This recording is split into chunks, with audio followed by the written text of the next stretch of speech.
So this is going to be a bit of a review of Trap the Monster by Agnese Baruzzi.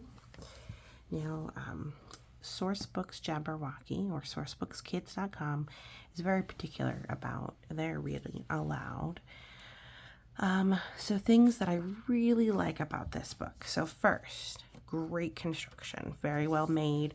We've had this book for quite a while and it looks great. I also really like how creative it is, and one of the things that's really nice is the gloss. You have the monsters and the matte of the text. It's got a very creative idea, and I really appreciate that this book is all about facing your fears. So if you are afraid, right, afraid of the big bad wolf, so here you are, you have a monster, you have the woods, you're afraid. It tells you to turn the page. And that's how the rest of this book goes. And so you turning the page puts the animal in jail, the monster in jail. And then turning the next page locks it with the key. So this has the children be very active with the book, which I really like and they quite enjoy. So when we're reading it with my children, they love to turn the pages, and it's very clear, it's very repetitive, so it's great practice for reading. The things I'm not as big a fan of is, well, really, I feel like they could have just spent a little bit more effort on some of these, because this one is so perfect that it's got the trees, and then he's in jail, and then there's a key. But like this one almost seems lazy that we're putting them in a pot. But like, why are we changing the page for this one?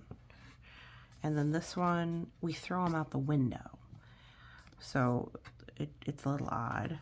But I think it is quite creative that it's different ways to transform the monsters.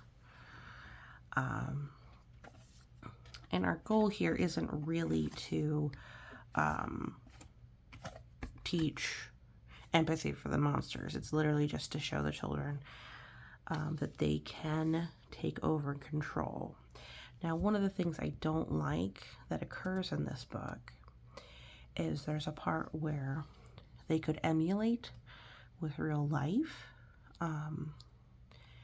and that's something that they put the monster in. You should never put anything besides things that belong in certain products in your house.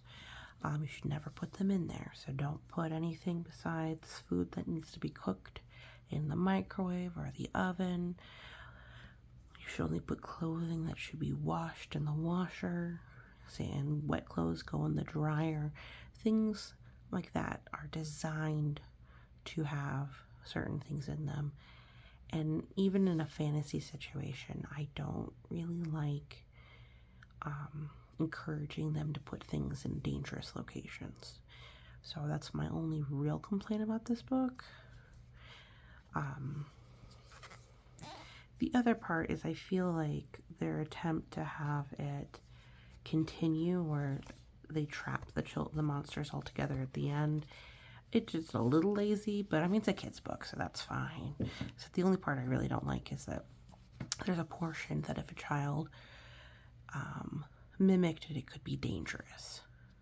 So I don't like that part, but we love this book, and just whenever we get to that page, I just always make a comment about it. But otherwise, I think this is a really exciting book, and I think I'm going to check out more by Agnese Baruzzi, because this is very creative. As I said, it's creative, and the publisher makes good quality items, because I said this has been read a number of times. It's a repeat in our house, and as you can tell, it's the binding still in good condition. Even the little hands turn the pages. Works out really well, and the fact that they have the different holes in different spots allows a lot of creativity in the art and just how the children hold the book. So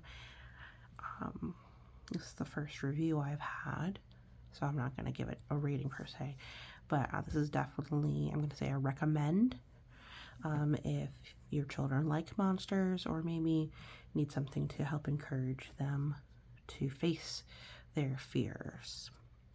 It's a good one. Thank you so much for listening, and you have a great day.